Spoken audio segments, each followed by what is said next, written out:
పహల్గామ్ కాశ్మీర్ అనే పర్యాటక ప్రాంతంలో అమాయక పర్యాటకులపై జరిగిన హేయమైన ఉగ్రవాద దాడిని insurance corporation employees union Choutuppal శాఖ తీవ్రంగా ఖండిస్తూ గురువారం ఐసీఈయూ చౌటుప్పల్ శాఖ ఆధ్వర్యంలో సంతాపం ప్రకటిస్తూ చనిపోయిన వారి ఆత్మలకు శాంతి చేకూరాలని కోరుకుంటూ సంతాపాన్ని ప్రకటించారు. ఈ సందర్భంగా వారు మాట్లాడారు.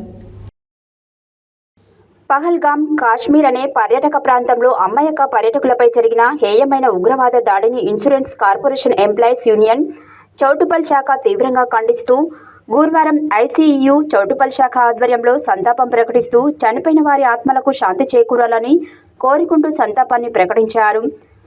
ఈ సందర్భంగా వారు మాట్లాడుతూ ఈ హింసాత్మక సంఘటనలో ఎల్ఐసి ఆఫీసర్ శ్రీ సుశీల్ నత్యల్తో సహా 26 మంది అమాయకులు ప్రాణాలు పోయిన వార్త మాకు తీవ్ర దుఃఖాన్ని కలిగించిందన్నారు.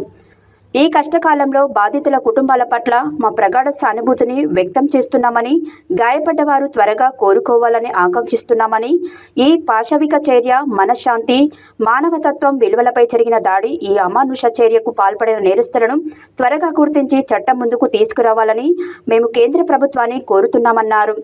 కాశ్మీర్లో శాంతి నెలకొందని, సాధారణ పరిస్థితులు తిరిగి వచ్చాయని చేసిన మాటలను ఈ దాడి తిప్పికొడుతోంది. కాబట్టి కాశ్మీర్ సమస్యకు దీర్ఘకాలిక రాజకీయ పరిష్కారం సాధించడంపై కేంద్ర ప్రభుత్వం దృష్టి పెట్టాలి.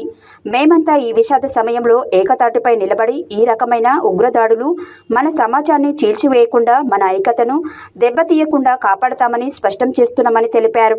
ఈ కార్యక్రమంలో ఎల్ఐసి చౌటుప్పల్ శాఖ ఉద్యోగులు మరియు ఏజెంట్లు పాల్గొన్నారు.